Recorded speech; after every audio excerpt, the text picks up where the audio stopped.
오늘 우리에게 주시는 하나님 말씀은 디모데전서 1장 8절에서 11절까지 말씀입니다. 우리 다 같이 한 목소리로 함께 읽겠습니다. 그러나 율법은 사람이 그것을 적법하게만 쓰면 선한 것임을 우리는 아노라. 알 것은 이것이니 율법은 옳은 사람을 위하여 세운 것이 아니요 오직 불법한 자와 복종하지 아니하는 자와 경건하지 아니한 자와 죄인과 거룩하지 아니한 자와 망령된 자와 아버지를 죽이는 자와 어머니를 죽이는 자와 살인하는 자며 음행하는 자와 남색하는 자와 인신매매를 하는 자와 거짓말하는 자와 거짓 맹세하는 자와 기타 바른 교훈을 거스르는 자를 위함이니 이 교훈은 내게 맡기신 바 복되신 하나님의 영광의 복음을 따름이니라. 아멘. 오늘 이제 우리가 읽은 말씀은 이제 사도 바울이 율법에 대해서 간략하게 이제 설명하는 그런 내용을 담고 있는 말씀입니다. 이제 우리가 지난주에 이제 에베소 교회에 대해서 살펴보면서 이제 에베소 교회에는 이제 여러 다른 교훈을 가르치는 사람들이 있었다라고 우리가 지난주 말씀을 통해 살펴봤어요. 그 중에서도 이제 기독교 이단으로 이제 잘못된 교훈을 가르치는 사람들도 있었고, 또 이제 유대교에서 기독교로 개종을 해서 예수님을 믿게 되면서 이제 여전히 그 유대교 기반에서 율법을 바탕에 두고 있는 유대인들도 이 에베소 교회 안에서의 문제였다라고 이제 우리가 지난주에 살펴봤었죠. 그래서 이제 사도 바울은 이 유대교 출신의 유대인들, 그러니까 율법을 여전히 지켜야 된다라고 말하는 그 유대인들에 대해서 이야기를 하면서 오늘 말씀에서 짧게 율법에 대해서 이제 언급을 합니다. 사도 바울이 이제 예수님을 믿는 사람이었지만 율법에 대해서 이야기를 할 수 있었던 이유는 사도 바울이 원래 갖고 있던 신분 때문에 그래요. 빌립보서 3장 5절하고 6절 말씀 보면은 사도 바울이 자신에 대해서 이렇게 이야기를 합니다. 나는 8일 만에 할례를 받고 이스라엘 족속이요 베냐민 지파요 히브리인 중에 히브리인이요 율법으로는 바리새인이요 열심으로는 교회를 박해하고 율법의 의로는 흠이 없는 자라 이렇게 말을 하고 있어요. 그러니까 예수님을 믿기 전에 사도 바울은 정통 유대인이었습니다. 율법적으로 보면은 그 누구보다 완벽에 가까운 유대인이 바로 사도 바울이었다라고 이제 본인이 이야기를 하고 있어요. 왜 그러냐면은 사도 바울이 바리새파에 속한 사람이기 때문에 그렇습니다. 그러니까 율법을 잘 지켜야 되고 율법대로 살려고 애를 쓰는 사람들이 바리새파 사람이었기 때문에 사도 바울은 거기에 속한 유대인으로서 이제 율법을 열심히 지키려고 애를 썼던 사람이었죠. 그러다 보니까 이제 율법으로 사도 바울에게 뭐가 문제가 있다라고 말하기가 어려울 정도로 자신은 율법을 열심히 지키는 사람이었다라고 이제 이야기를 하고 있습니다. 그리고 이제 사도행전 22장 3절에서 사도 바울이 이제 공회에서 자신에 대해서 이렇게 이야기를 해요. 나는 유대인으로서 길리기아 다수에서 났고 이 성에서 자라 가말리알의 문화에서 우리 조상들의 율법에 엄한 교훈을 받았고 오늘 너희 모든 사람처럼 하나님께 대하여 열심히 있는 자라 이렇게 이야기를 하죠. 사도 바울은 예루살렘에서 태어나거나 유대 땅에서 태어난 사람이 아니었습니다. 이방 땅, 다소라고 하는 이방 지역에서 태어난 사람이었는데 그는 어떤 이유에서인지 예루살렘에 와서 자랐고 또 가말리알의 문화에서 이제 율법을 배웠다라고 말씀을 하고 있어요. 그러니까 유대 땅에서 태어난 사람이 아니었지만 이 예루살렘에 와서 율법을 배우고 열심히 율법을 지키려고 애를 쓸 만큼 열심히 있는 사람이었다라고 말을 하는 거죠. 그리고 이제 사도 바울이 가말리엘의 문화에서 있었다라고 이야기를 하는데 이 가말리엘은 당시 가장 존경받는 랍비 중에 한 사람이었습니다. 그러니까 사도행전 5장에 가면은 예수님의 제자들 사도들이 이제 복음을 전하다가 이제 붙잡히게 되는데 이제 거기서 이렇게 막 기적을 통해서 다시 빠져나오고 막 그러다가 이 사도들이 공회에서 예수님을 사람들한테 막 증거하는 장면이 나와요. 사람들이 앞에서 예수님에 대해서 막 증거를 하니까 이 공회원들이 그 모습을 보고서 사도들을 막 죽이려고 합니다.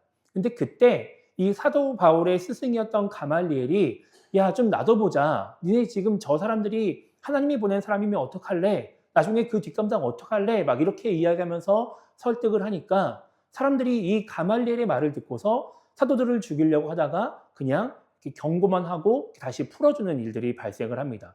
그러니까 그만큼 사도 바울의 스승인 이 가말리엘이 아주 존경받고 율법적으로 아주 많은 사람들에게 인정받는 그런 랍비였다라고 하는 것이죠. 그러니까 이제 그런 사람에게서 율법을 배우고 공부했기 때문에 사도 바울 또한 율법을 되게 잘 알고 있고 율법에 대해서 많이 연구를 한 사람이다. 이제 우리가 이렇게 이야기를 할 수 있는 것이죠.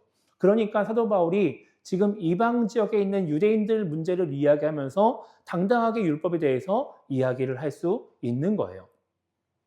자, 그런 사도 바울이 오늘 말씀 8절에 보면은 이렇게 말씀을 하고 있어요. 그러나 율법은 사람이 그것을 적법하게만 쓰면 선한 것임을 우리는 아노라 이렇게 말씀하고 있죠. 그러니까 율법이라고 하는 게 지금 이제 이 에베소 교회 성도들한테 에베소 교회를 이제 목회하고 있는 디모데한테 이야기를 하고 있는 건데 율법이 무조건 나쁜 게 아니라 잘만 쓰면 좋은 거다라고 이야기를 하는 겁니다. 왜 사도 바울이 이렇게 이야기를 하냐면은 이 하나님이 율법을 주신 이유가 있기 때문에 그래요. 그러니까 오늘 이 사도 바울이 말한 8절 말씀을 이해하려면은 이제 우리가 하나님이 율법을 주신 이유를 이제 알아야 되는 거죠. 율법이라고 하는 거는 이제 일반적으로 말하면은 이제 모세오경에 나오는 명령을 정리한 겁니다. 그러니까 창세기부터 신명기까지 나오는 그 모세가 전하는 하나님 말씀 중에서 무엇을 해라 그리고 무엇을 하지 말아라 딱 이렇게 직접 딱 명령을 한 게 한 600개가 넘어요. 근데 그거를 딱 모아놓은 게 이제 율법이다 토라라고 말을 하면서 유대인들이 그거를 지키려고 애를 썼었죠. 그리고 이제 그 뒤에 이제 어떻게 하는 게 그 율법을 지키는 거냐라고 말하면서 막 나오는 책들이 여러 가지가 있는 겁니다. 그 중에 이제 우리가 잘 알고 있는 게 탈무드라고 하는 거죠. 그러니까 탈무드가 단순히 그냥 뭐 지혜를 기록한 책이 아니라 율법을 어떻게 하면 잘 지킬까를 연구한 책이 탈무드인 거예요. 어쨌든 그렇게 이제 명령한 것들을 모아서 이제 유대인들이 율법이다라고 해가지고 그것을 지키며 살았었어요. 근데 이 율법이 언제 나오냐면은 이스라엘 백성들이 출애굽을 하고 나서 가나안 땅을 향해 가는 중간에 하나님이 이스라엘 백성들에게 율법을 주십니다. 그때 이제 출애굽기 19장에서 이제 시내산에 이스라엘 백성들이 도착을 하고 나서 하나님이 거기에 임재하시고 그 다음에 모세를 부르셔서 이 율법들을 막 주시는 거죠. 그 가운데 뭐 성막을 만드는 방법도 주시고 이제 여러 가지 것들을 막 이제 알려주시는 거예요. 하나님이 왜 출애굽을 하고 이 가나안 땅을 가기 전에 이 율법을 주시냐면 앞으로 이스라엘 백성들이 이제 가나안 땅에 들어가서 하나님을 믿는 나라를 만들어야 되기 때문에 그랬어요. 그러니까 이스라엘 백성들이 그 전까지는 애굽의 종노릇을 하며 살았잖아요. 그죠? 물론 이제 나중에 가서 실제로 가나안 땅에 들어가는 사람들은 이제 그때 당시에 어른이 아닌 사람들이었지만 이 출애굽기 19장까지만 하더라도 이미 이 애굽 땅에서 애굽의 문화와 애굽의 종교에 익숙해져 있는 사람들이 가나안 땅을 향해 가고 있었단 말이죠. 그러니까 이스라엘 백성들이 그대로 가나안 땅에 들어가면은 그들이 어떻게 살아가게 되냐면은 애굽에서 배웠던 애굽의 문화, 애굽의 종교적인 모습들을 가지고 하나님을 믿고 그 나라를 만들어서 살아가게 된단 말이에요. 그러니까 하나님이 그렇게 하면 안 되겠으니까 이 가나안 땅 가기 전에 애굽에서 그들이 알고 있던 그 모든 것을 다 버리고 하나님의 방식대로 너희가 나를 잘 믿고 그리고 내 방식대로 나라를 만들어서 살아라 라고 하는 의미로 이 율법을 이 이스라엘 백성들에게 주시는 거예요. 그리고 그렇게 이제 하나님 말씀대로 하나님을 잘 믿고 따르면서 살아가면서 행복한 나라를 만들게 하는 것이 하나님의 목적이었던 거죠. 그래서 이 율법이라고 하는 거는요, 크게 세 가지로 구분을 합니다. 첫 번째는 하나님을 어떻게 하면 잘 믿을 수 있을까? 그러니까 우리로 따지면 신앙생활과 연관되어 있는 제사법이라고 하는 어떤 제물을 드려야 될지, 어떻게 제사를 드려야 될지, 막 이런 것들에 대해서 기록되어 있는 것이 이제 율법의 한 부분이고, 또 다른 한 부분은 이제 사람들끼리 나라를 만들어 살아갈 거 아니에요, 그죠? 살다 보면은 뭐 이렇게 싸우는 경우도 있을 수 있고, 뭐 분쟁이 있을 수 있잖아요, 그죠? 그럴 때 어떻게 그 문제들을 해결할 것인지, 기준이 무엇인지를 알려주는 이제 그런 법적인 문제들. 그러니까 우리로 따지면은 민법과 같은 역할을 하는 그런 이제 문항들이 율법의 한 부분을 차지하죠. 그리고 이제 또 한 부류는 뭐였냐면은 이제 그 같이 한 나라를 만들어서 살아갈 때 다른 사람들한테 내가 어떻게 행동할 것이냐, 이런 것들에 대해서 우리가 어떻게 도덕적으로 살 것이냐에 대해서 알려주는 것이 바로 율법의 한 부분인 겁니다. 그러니까 우리가 이제 십계명을 보더라도 하나님을 잘 믿고 하나님을 사랑해라 뭐 이런 말씀이 나오는 것과 마찬가지로 뒤에 가면은 뭐 도둑질도 하지 말고 남의 물건 빼앗지 말고 이런 것들이 나오잖아요. 그죠? 이제 그런 것들이 바로 도덕법에 속하는 그런 내용이라고 볼 수가 있는 거죠. 하나님이 이제 이렇게 뭐 제사법, 또 민법, 뭐 도덕법 이런 것들을 알려주시면서 이제 가나안 땅에 들어가서 이스라엘이라는 나라를 만들었을 때 잘 먹고 잘 살게끔 하나님을 잘 믿게끔 하기 위해서 율법을 주셨다라고 하는 겁니다. 그래서 이제 율법이 갖고 있는 역할 중에 중요한 역할 중에 하나가 뭐냐면은 기준을 제시하는 거예요. 그러니까 그 전에 애굽에 살고 있던 사람으로서 애굽의 어떠한 국민 중에 한 사람으로서 갖고 있던 그 기준을 버리고 하나님의 기준으로 우리가 어떻게 살아야 될지를 바로 세우는 것이 바로 율법의 중요한 역할이다라고 하는 거죠. 그래서 내가 애굽에서는 뭐 이렇게 해도 괜찮았는데 라고 생각했던 것들이 하나님의 기준에서는 이러면 안 되는구나 라고 하는 것을 알려주면서 뭔가 올바르게 살게끔 그렇게 해주는 것이 바로 이제 율법의 중요한 역할 중 하나였습니다. 그러니까 이제 새로운 기준으로 그들의 생활을 혹은 그들의 행동을 이제 판단하고 정죄하기도 하고 또 때론 처벌하기도 하고 이렇게 하게 되는 것이죠. 하나님이 율법을 통해서 기준을 세우신 이유는 인간에게 기준이 없으면 인간이 막 자기 마음대로 행동하기 때문에 그래요. 우리 안에 갖고 있는 이 죄성이라고 하는 것들이 나를 지배하고 나를 다스리면서 내 마음대로 살아가기 때문에 하나님이 율법을 통해서 기준을 제시하시고 그 기준에 맞게끔 살아가게 하시는 거죠. 그래서 이제 에베소서 2장 2절하고 3절 말씀 보면은 예수님을 믿기 전에 우리의 모습을 이렇게 기록을 하고 있어요. 그때 너희는 그 가운데서 행하여 이 세상 풍조를 따르고 공중의 권세 잡은 자를 따랐으니 곧 지금 불순종의 아들들 가운데서 역사하는 영이라. 전에는 우리도 다 그 가운데서 우리 육체의 욕심을 따라 지내며 육체와 마음에 원하는 것을 하여 다른 이들과 같이 본질상 진노의 자녀이었더니 이렇게 말씀하고 있죠. 사도 바울이 말하는 예수님 믿기 전에 인간은 어떤 사람이냐면은 이 세상의 풍조를 따릅니다. 유행을 따라가는 거예요. 남들이 하면 하는 거죠. 남들이 잘못된 행동을 하면은 나도 그냥 따라서 하는 거예요. 그게 올바르냐, 뭐 옳지 않느냐 이런 건 중요하지가 않아요. 그냥 따라서 하는 겁니다. 또 공중에 권세 잡은 자를 따른다라고 하죠. 죄를 따라 살아가는 거예요. 죄가 즐거우니까, 죄가 행복하니까 죄를 따라 살아가는 것이죠. 또 그 다음에 보면은 육체의 욕심을 따라 지내고 육체와 마음이 원하는 것을 하며 살아간다라고 해요. 이거는 내 몸이 즐거운 것, 쾌락을 따라 살아가는 삶을 의미하는 거죠. 그러니까 우리 인간이 뭔가 기준이 없이 살아간다라고 하면은 다른 사람 따라 살아가는 것이고, 그리고 그냥 내가 즐거우려고 살아가게 되는 것이고, 그러다 보면은 뭔가 잘못이 무엇인지, 죄가 무엇인지, 뭐가 문제인지, 이것이 다른 사람에게 피해를 주는지 안 주는지, 뭐 이런 거 안 따지고 그냥 행동하게 된다라고 하는 거예요. 그러니까 우리 인간이 올바르게 살아가려면 이렇게 육체의 욕심을 따라 살아가지 않으려면 풍조를 따르지 않고 그리고 공중권세 잡은 자를 따라가지 않으려면은 하나님의 기준을 따라 살아가야 되는 거죠. 그래서 하나님이 인간에게 율법을 주신다라고 해요. 그래서 오늘 이제 우리가 읽은 말씀 디모데전서 1장 9절하고 10절 말씀 보면은 여기에서 율법이 필요한 사람에 대해서 말씀하면서 뭘 말씀하고 있냐면은 잘못된 행동하고 있는 사람들에 대해서 되게 자세하게 말씀을 하고 있어요. 9절과 10절 말씀 보면은 뭐 불법하는 자, 또 복종하지 아니하는 자, 경건하지 아니한 자, 뭐 죄인, 거룩하지 아니한 자, 망령된 자, 아버지를 죽이는 자, 어머니를 죽이는 자, 살인하는 자, 음행하는 자, 남색하는 자, 인신매매하는 자, 거짓말하는 자, 거짓맹세하는 자, 뭐 기타 바른 교훈을 거스르는 자, 이 사람들을 위해서 율법이 필요하다는 거죠. 근데 왜 이 사람들을 위해서 율법이 필요하느냐? 이렇게 잘못한 사람들한테 너 이것이 문제야, 이것이 잘못이야, 이러면 안 돼 라고 말을 할 때 이 사람들이 거기에 대해서 동의하지 않기 때문에 그래요. 여러분 경찰서에 가서 이렇게 죄를 지었다고 잡혀는 사람들 보면은 제가 죄를 지었습니다, 제가 잘못한 게 맞아요 라고 순순히 인정하는 사람이 많지가 않아요. 다 대부분 내가 뭘 잘못했다 그래, 나는 잘못한 게 없어, 막 다 이런 식으로 이야기를 하게 되는 거죠. 왜냐? 사람이 죄를 인정하지 않아요. 죄를 고백하지 않는단 말이죠.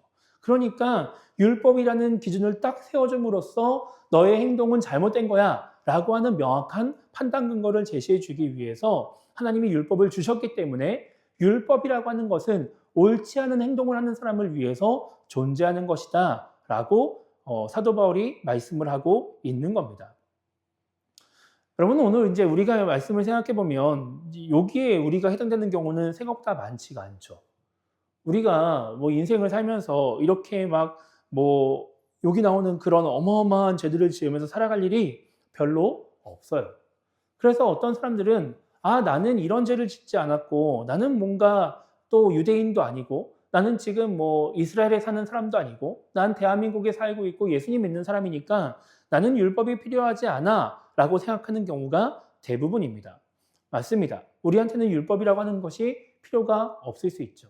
우리가 지금 막 굳이 구태여 막 구약을 찾아가지고 하나님의 명령이 무엇인지, 하나님이 뭘 하라고 했는지, 하지 말라고 했는지 알 필요가 없어요. 그런데 하나님의 말씀이라고 하는 관점에서의 율법은 우리에게도 필요한 거예요. 여러분, 율법이 아까 맨 처음 말씀드린 대로 모세오경에 나오는 여러 가지 명령을 정해 놓은 거라고 말씀을 드렸는데, 구약 율법을 넓게 보는 사람들은 구약 전체에 나오는 하나님의 말씀으로 이해합니다. 그러니까 하나님이 모세오경에서 이거 해, 이거 하지 마라고 하는 명령만 율법이 아니라 구약 성경 전체에서 하나님이 하라고 하지 말라고 하신 그 모든 말씀이 율법이다라고 말하는 거예요. 즉 우리가 지금 읽고 있는 이 성경에 나오는 하나님의 모든 말씀이 지금 우리에게는 율법과 같이 우리가 어떤 행동을 해야 되는지, 어떻게 삶을 살아야 되는지 기준을 제시해 준다라고 하는 것이죠. 내가 지금 예수님을 믿고 예수님을 따른다고 해서 내가 하나님의 말씀이 무엇인지, 하나님이 나에게 원하시는 삶이 무엇인지를 알 필요가 없는 게 아니라, 여전히 우리도 지금 우리가 읽고 있는 이 성경이라고 하는 하나님 말씀을 기준 삼아서 거기에 따라서 내가 어떻게 살아야 할지를 결정하고, 내가 어떤 선택을 할지를 결정하고, 어떤 행동을 할 것인지를 결정해야 된다라고 하는 거예요. 그렇지 않으면 우리도 예수님을 믿으면서도 여전히 에베소서 2장에 나온 사람들처럼 그냥 이 세상의 풍조를 따라가고, 또 공중밭에 잡은 자를 따라가고, 또 육체와 마음이 원하는 대로 살아가게 될 수도 있기 때문에 그런 것이죠. 예수님을 믿는다고 해서 우리 행동이 갑자기 확 바뀌는 게 아니에요. 우리는 예수님을 믿으면서 이따 나중에 살펴보듯이 우리가 의롭다함을 받게 되긴 하지만 여전히 하나님 말씀을 내 삶의 기준으로 삼아서 그 말씀대로 살려고 애를 써야 되는 것이죠. 그래서 갈라디아서 5장 16절에서 사도 바울이 이렇게 이야기를 합니다. 내가 이르노니 너희는 성령을 따라 행하라. 그리하면 육체의 욕심을 이루지 아니하리라 라고 말씀하고 있어요. 고린도전서 3장에 보면은 우리가 예수님을 믿으면 성령이 우리 안에 거한다라고 말씀하고 있어요.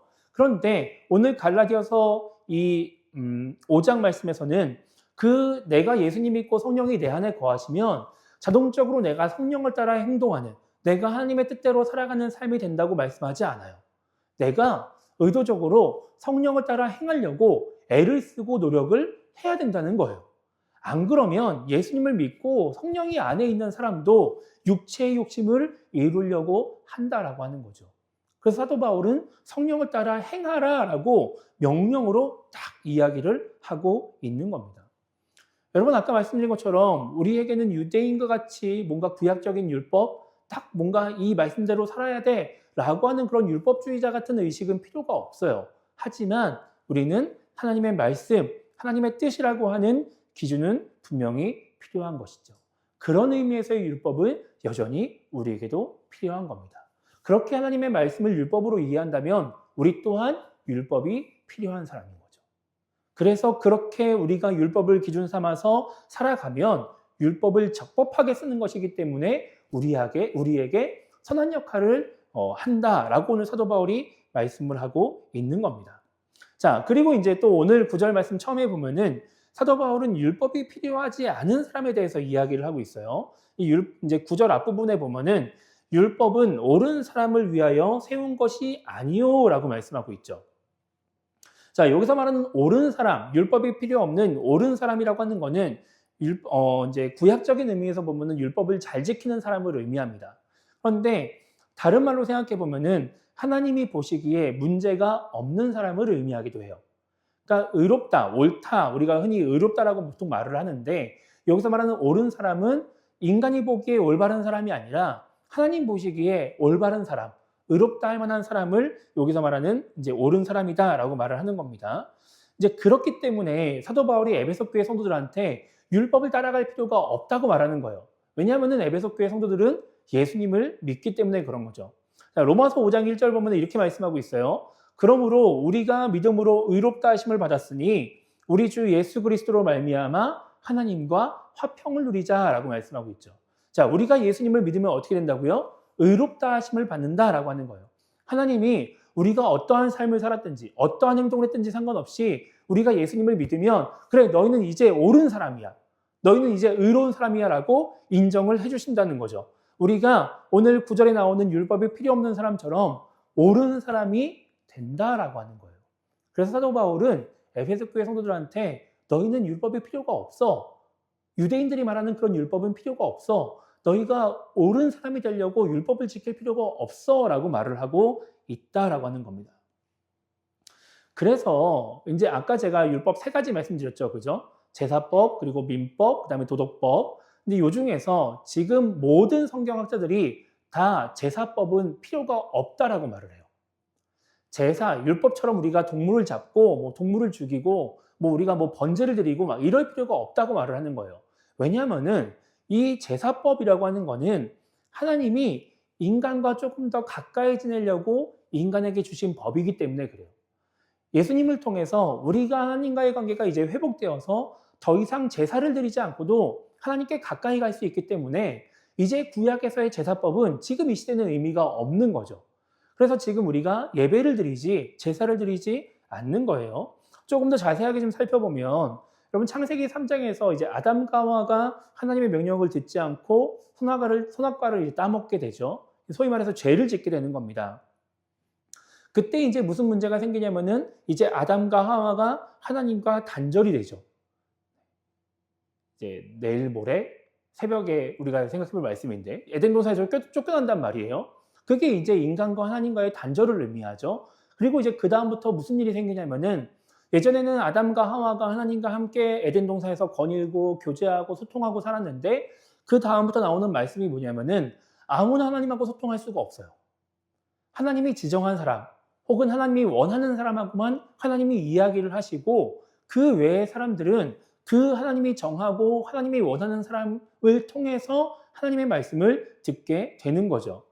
아까 이제 율법이 시내산에서 처음 이제 이스라엘 백성들에게 주어졌다라고 말씀을 드렸는데 이 출애굽기 19장에 보면은요 이스라엘 자손이 시내산에 도착을 합니다.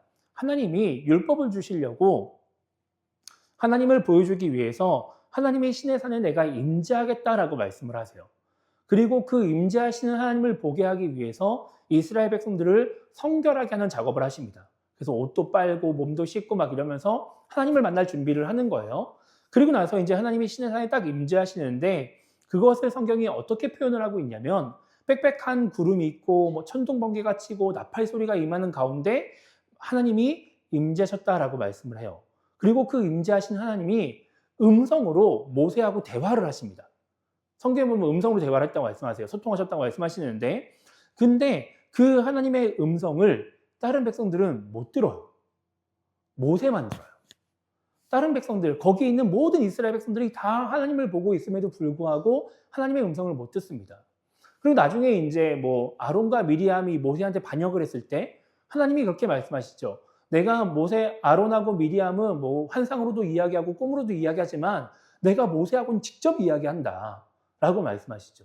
모세와 아론과 미리암도 이스라엘의 중요한 지도자 중에 한 명이었는데 하나님이 직접 소통하지 않으시는 거예요. 그게 구약의 현실인 거죠. 인간이 죄로 인해서 하나님과 단절되었기 때문에 하나님께 가까이 나아갈 수도 없고 뭔가 하나님하고 함께 할 수도 없는 것이 인간의 현실이었어요. 그런데 그런 하나님이 인간하고 조금 더 가까워지려고 뭘 주시냐면은 율법을 주시는 거예요. 제사법. 그러니까 원래 이렇게 그림을 보여드리면 참 좋겠는데 여러분 성막을 한번 생각해 보세요. 성막. 여러분 성막을 보면은 이런 식으로 공간이 딱 뻥 뚫려 있는 데서 천이 여기를 촥 가로막습니다. 그렇죠? 천 안쪽에는 뭐가 있어요? 언약궤가 있어요. 그리고 여기에 하나님이 임재를 하시죠. 그리고 인간은 일반적인 백성들은 그 모든 율법을 지켜서 어디까지 들어올 수 있냐면은 여기 앞에 있는 성소까지 들어올 수 있는 거예요. 그죠? 그리고 아무나 여기 안에 들어오면 어떻게 돼요? 목숨을 잃게 되죠.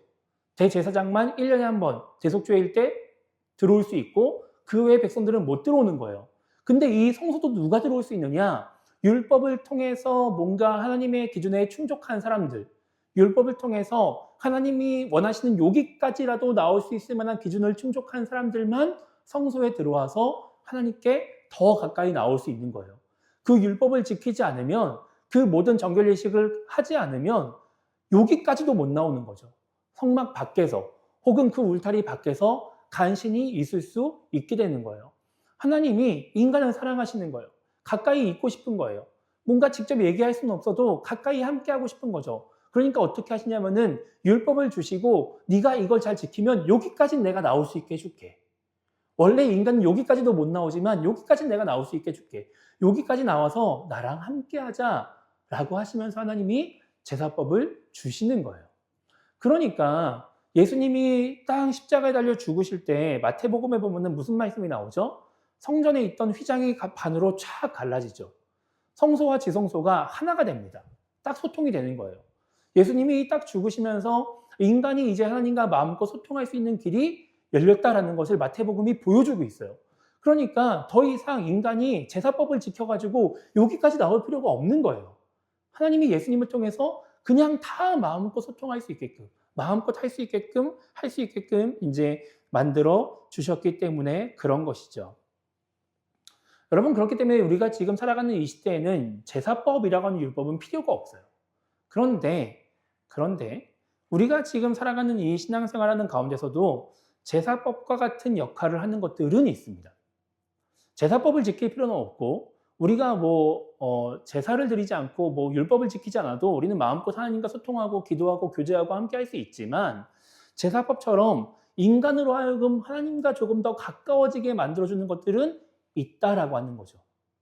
그게 율법은 아니지만 그런 것들이 있다는 거예요. 그게 뭐냐면은 우리에게 정해져 있는 규칙이나 전통, 그리고 예배 혹은 예식과 같은 것들이죠. 여러분 한번 생각해 보세요. 많은 신앙인들이 주일날, 우리 일요일 오전 11시에 대부분 교회를 갑니다. 그렇죠? 왜 그 시간에 교회를 갈까요? 왜 꼭 그 시간에 교회를 가야 될까요?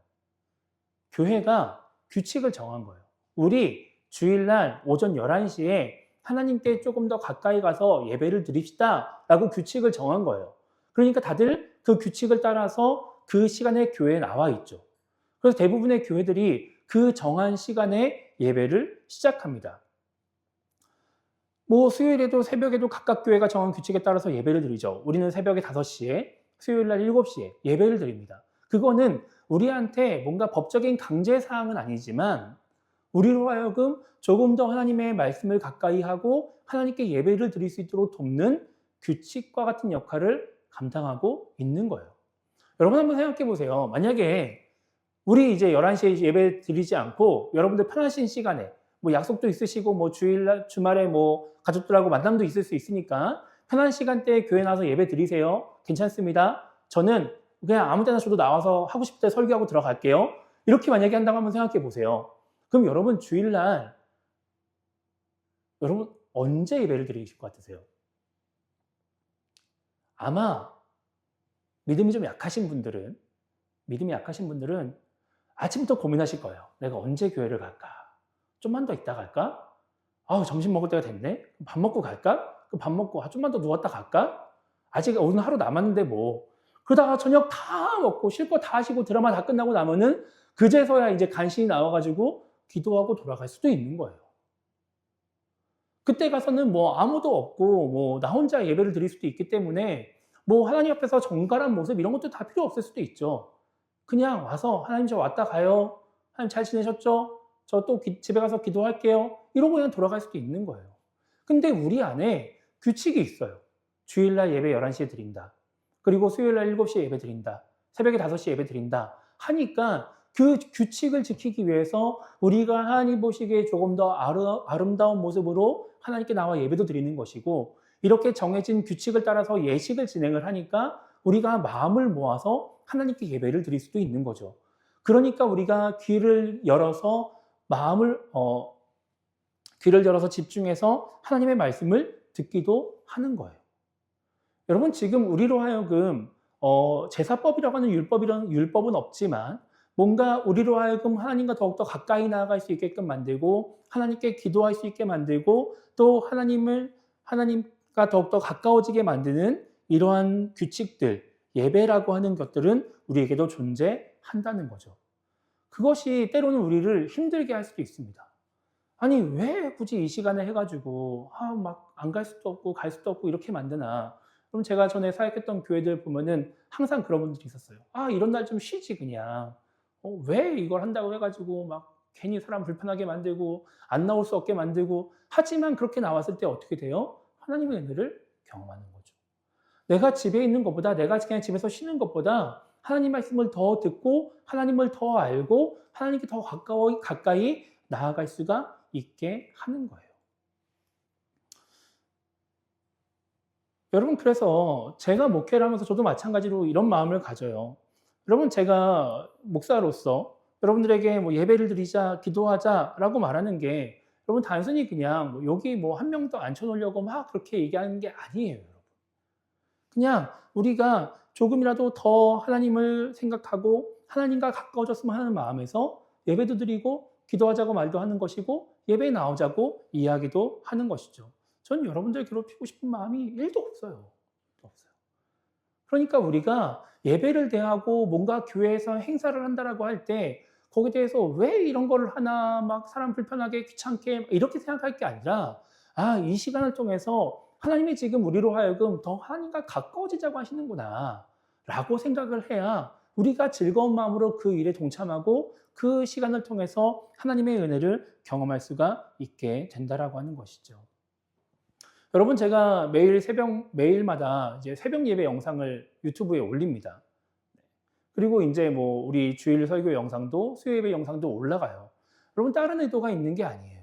그냥 만약에 여러 가지 사정으로 인해서 함께 예배하지 못하는 분들이 어디서든지 그 말씀을 들을 수 있으니까 그 말씀 듣고 조금이라도 하나님 생각하자고 뭐 출근을 하시던 뭐 새벽에 못 일어나시던 뭐 여러 가지 사정으로 인해서 매일매일 나와서 기도하지 못하고 말씀을 못 듣는다면 그 시간을 통해서 하나님을 생각하며 살자고 그 일들을 하고 있는 거예요.